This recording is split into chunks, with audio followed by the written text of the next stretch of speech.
Uno se pregunta cómo seguir a alguien que empieza diciendo yo, pero dice está mal, tenemos que decir solo nosotros. Sobre todo cuando estábamos hablando de un excelente y conocido italiano que hablaba en inglés en Nueva Zelanda. Y uno viene aquí a Neuquén siendo de Viedma y tratando de hablar el español que más o menos se acuerda. Y para poder empezar y que todo tenga sentido, empieza hablando de Grecia. Porque claramente cuando vamos a hablar de robots que quizás existan en el 2050, no hay nada mejor que empezar hablando de los griegos. Empezar hablando de algo que todos conocemos, como es el dios griego Hefesto, que en sus ratos libres, además de preparar las armas para los dioses, creaba máquinas para que los dioses se diviertan. Entonces esta idea de hacer máquinas que nos permitan hacer cosas no es nueva. Como muchos de los que estamos acá ya sabemos, hay muchas cosas nuevas que innovar, pero pocas nuevas bajo el sol. Porque los griegos estaban pensando en tener máquinas que hicieran cosas por ellos, de la misma forma que Hero de Alejandría en Egipto también inventó, por ejemplo, el motor a vapor, que después algunos ingleses y alemanes perfeccionaron y dijeron que lo inventaron ellos, que en realidad lo que los ingleses y alemanes deberían saber es que sabían traducir mejor que otros. De la misma manera podríamos hablar que los chinos, el gran maestro Lie, allá por el año algún 1000 antes de Cristo, hablaba de unas máquinas que parecían humanos y hasta hacían sonidos. Tanto es así que si uno ve el carácter chino para robot, claramente empieza, si lo empiezan desde vuestra derecha con el hombre, eso es un hombre, y después habla de un hombre que está hecho por cosas y que hace cosas. Lo cual nos dice que en nuestra gran cultura occidental, donde siempre desde la primaria nos repiten todos los años que San Martín cruzó en un caballo blanco, que en realidad no cruzó los Andes, y nunca nos dicen que en otros lugares del mundo, los chinos estaban hablando de robots en el año 2000 a.C., o que en el año 1200, un árabe, Ibn al-Razar al-Jazari, escribió un libro donde describe muchos aparatos mecánicos que no sabíamos cómo llamarlos, hasta que un checo, allá por los principios del siglo XX, hizo una obra de teatro que le llamó Trabajadores Universales de Rossum. Pero el mundo de habla inglesa, en vez de traducir todo el libro, solamente tradujo Rossum's Universal y dejó la palabra checa para trabajadores, que es robots. Entonces, hoy en día, gracias a el cine, y como ustedes saben, si las cosas existen es porque pasaron por Hollywood, si no, no existen, la gente habla de robots y se hicieron parte de la vida de todos gracias, sobre todo, a la película Star Wars y todas sus secuelas. A partir de ahí empezamos a ver que los robots son parte de la vida, que nos ayudan. Teníamos Arturito, que ayuda a manejar máquinas, otras máquinas, y teníamos a CPO-3, o como se le haya llamado aquí, que era un sirviente, como originalmente estaba en la palabra checa. De ahí llegamos nuevamente a través de Hollywood a robots que nos sirven, pero cumplen con ciertas leyes. Y es bastante difícil poder hablarle a un grupo de gente que está interesada en cosas nuevas desde el punto de vista de la regulación y de las leyes. Porque supongo que una de las cosas en las que coincidirán casi todos los que están en esta sala es que si ustedes tienen 100 abogados en el fondo del mar, eso se llama un buen comienzo. Entonces, probablemente sea bastante árido y ácido hablar de derecho en estos términos, cuando en realidad lo que queremos es un robot que nos ayude en todo. Pero, como dijo el sabio académico Patricio Rey mientras se comía un redondito de ricota, el futuro llegó hace rato. Como ustedes saben, los robots están todos alrededor nuestro. Se podría hablar que un robot es cualquier aparato que ayuda al ser humano a hacer algo mejor o más fácil y sin peligro. Entonces, técnicamente, una licuadora es un robot. La aspiradora que usan todos los días para limpiar es un robot. Aunque a los efectos de poder dividir los robots de cualquier otra máquina, podemos hablar que los robots en realidad es lo que la mayoría entiende. Cuando hablamos de robots, esto es las máquinas que hacen cuestiones bastante complejas y con mucha más precisión que los humanos. El mundo ha cambiado, no es algo que necesiten alguien que esté parado acá para decirles, pero también ha cambiado la forma en que vemos la tecnología. Cuando hoy hacían referencia a esta cuestión que los niños ya nacen con pensamiento digital, también cambia la relación con la tecnología. Por ejemplo, cuando yo era chico y me subía a un avión, si me hubieran dicho que el avión estaba manejado la mayor parte del tiempo por un piloto automático, o que un piloto automático iba a ser aquel que despegara o aterrizara el avión, no me hubiera subido. Ni loco. ¿Cómo confiar que una computadora sea la que despega y aterriza un avión? Si hoy en día me subo a un avión y dicen que hay una persona al mando, tampoco me subo. ¿Por qué? Porque el robot lo que está haciendo es hacer lo que todos podemos hacer, pero de una forma precisa, repetida y siempre igual. Por supuesto que eso crea ciertos problemas, porque cuando hay que cambiar algo, el robot, en principio, y ahí vamos a ver qué pasa con Efeso, no nos sirve. Hoy en día se puede hablar de robots que ayudan en la casa, robots que pueden cocinar, también tenemos robots que parecen casi humanos, y ahí entramos a otra cuestión del desarrollo de la tecnología. La tecnología, desde la edad de piedra, desde que el primer casi humano rompió una piedra para cortar un pedazo de carne, estuvo motivada en gran medida por dos grandes motores. Uno es la guerra y otro es el sexo. Entonces, como se imaginarán, la avanzada de la robótica sigue esas dos líneas.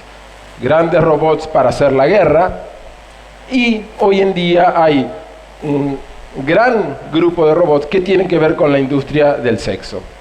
Ese robot que ustedes están viendo, si ustedes lo tocan, parece que me estuvieran tocando a mí, porque tiene la misma temperatura que un ser humano y tiene debajo de la piel, llamémosle, algunas cápsulas de aire que hacen que uno lo pueda tocar. Entonces a muchos de ustedes diciendo, sexo con un robot, qué horrible. Imagínense esto, imagínense que ustedes son mujeres y les gustan los hombres y tienen con ustedes a un hombre que si lo tocan parece hombre, pero que tiene otras características, nunca viene demasiado cansado del trabajo. Por otro lado, imagínense si ustedes son hombres y les gustan las mujeres y tienen una mujer a la que nunca le duele la cabeza. Imagínense el ahorro de las aspirinas que eso representaría. Entonces, ya hay investigaciones y una de las cosas que motivó mi interés por este tema, cuando mi especialidad es el derecho informático y el derecho y la tecnología, fue un libro que se llamaba Sexo y amor con los robots, donde un autor inglés planteaba que en el futuro va a ser mucho más corriente de lo que uno quisiera imaginarse, que la pareja de uno sea un robot, y explicaba todas estas cuestiones. Pero el tema empezó a cambiar cuando en la Universidad de Cornell crearon un cubito, que es un robot, que se puede reproducir solo.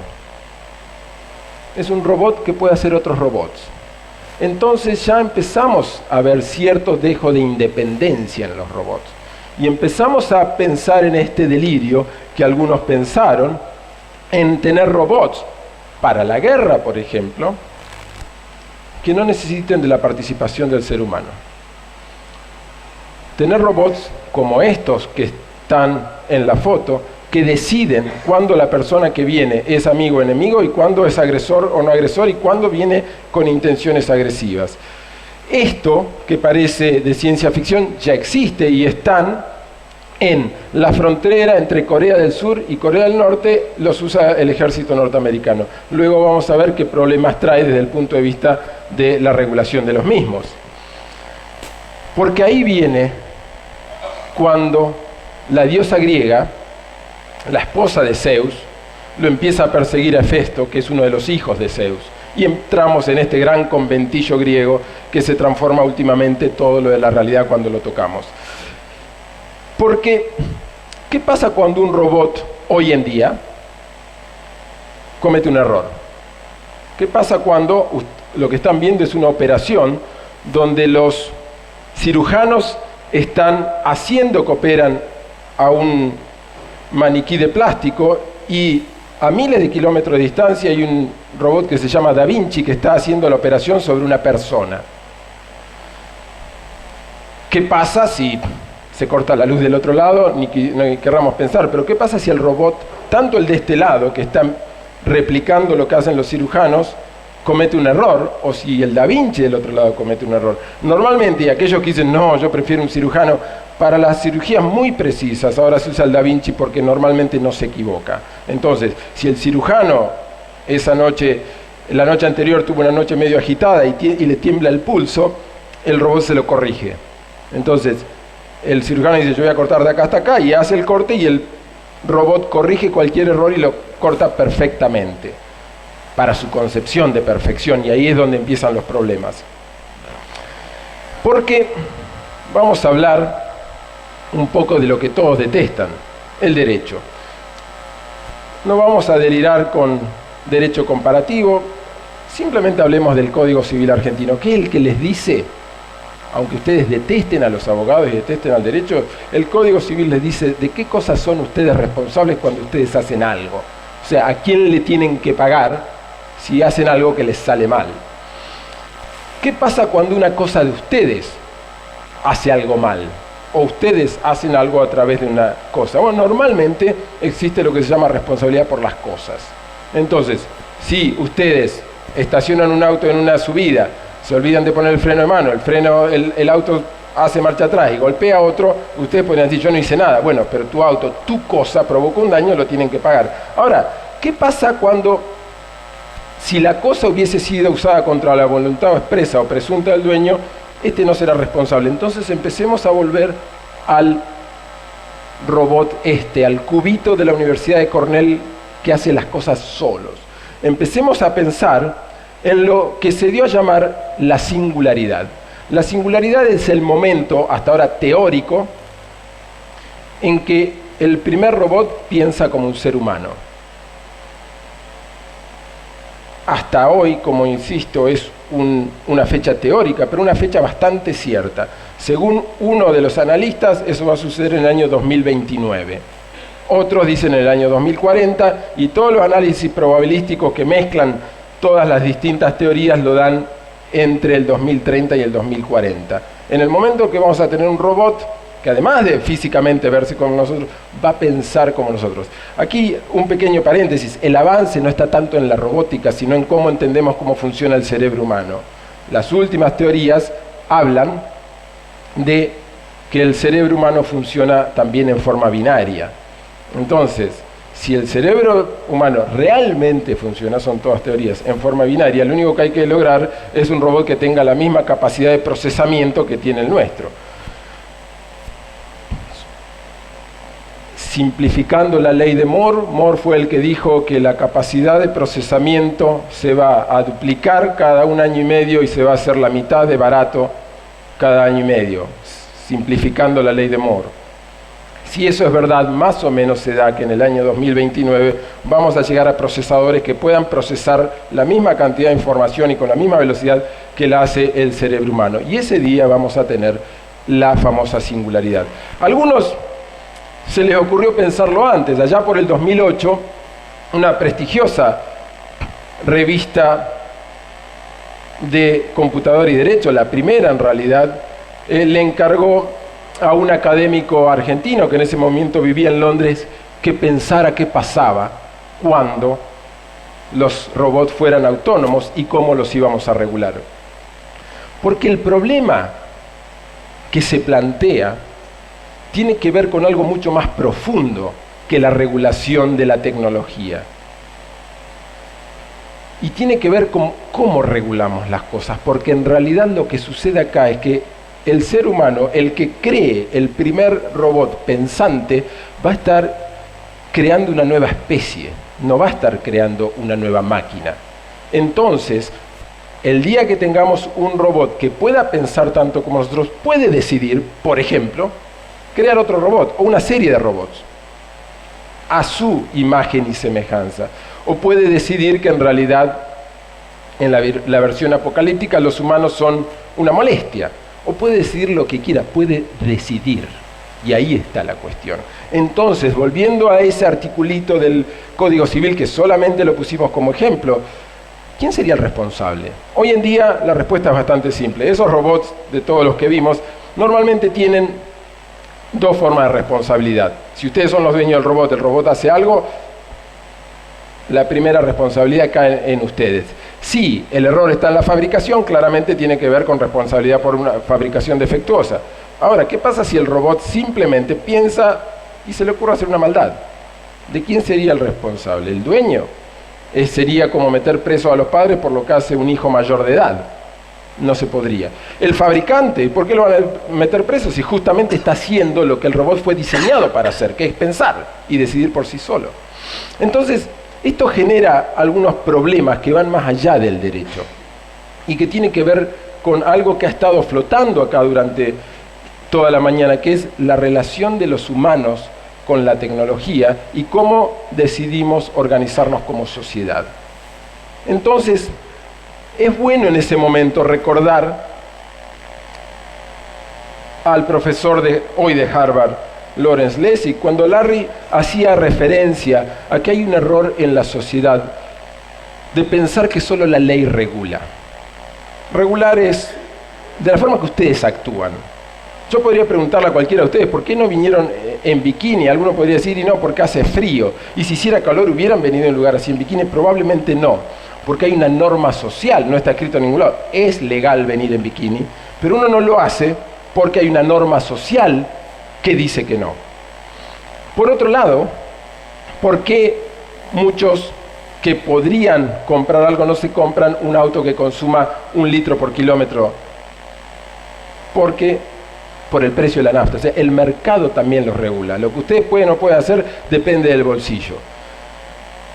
Y finalmente, otra forma de regulación importante, que es la que menos atención se le presta, es lo que él llama la arquitectura, lo que algunos llamamos la tecnología. Lo que ustedes pueden o no pueden hacer con las cosas, más y más está decidido por el que crea la cosa. Entonces, cuando ustedes tienen una computadora frente a ustedes, lo que ustedes pueden hacer es lo que el programador decide que ustedes pueden hacer y lo que el fabricante de la computadora quiere hacer. Ahora la pregunta es, ¿quién los eligió? Porque a los diputados, senadores, los podemos insultar, les podemos decir todo lo que quieran y tenemos razón y quizás más. Pero por lo menos tenemos la ficción o la creencia que lo podemos cambiar cada 4 años. Después, que lo hagamos o no, es un problema nuestro y lo podemos discutir de acá hasta fin del año que viene, si en realidad las elecciones son elección o selección de lo que alguien ya decidió por nosotros. No es algo que podamos resolver hoy, pero por lo menos tenemos esa pequeña opción de decir. Ahora la pregunta es, ¿quién eligió al programador para que el Windows 8 sea tan horrible y tan difícil de usar como es? ¿Ustedes lo eligieron? Bueno, lo que pasa es que ustedes dicen, no, yo me quiero quedar con el Windows anterior. ¿Con cuál? Porque no sé si sabían que si tienen una, no la del 2007, la anterior, ya no tienen más actualizaciones. Y si tienen algún problema le tienen que ir a cantar a Gardel, porque en realidad tampoco Microsoft le va a hacer caso. Y dice, usa Linux.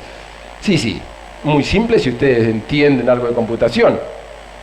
Mi madre tiene 76 años y bastantes problemas tiene para lidiar con el Outlook. Imagínense, le digo, no, usa el Mozilla Thunderbird, que cada tanto te pregunta, ¿estás segura que querés hacer esto? ¿Y qué hace? Deja la computadora y se va. Entonces, lo que está sucediendo es que la tecnología nos está regulando la conducta y nosotros nos estamos siendo partícipes. Entonces la ley tiene que decir, un momentito, nosotros democráticamente le decimos a los tecnólogos, señores, esto es lo que tu tecnología puede hacer. Porque si no, ¿qué pasa cuando el robot decida que nosotros estamos de más?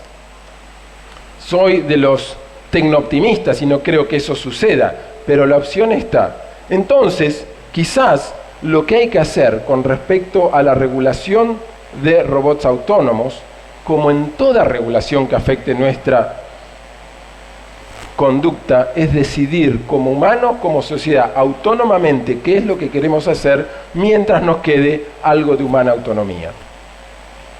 Gracias.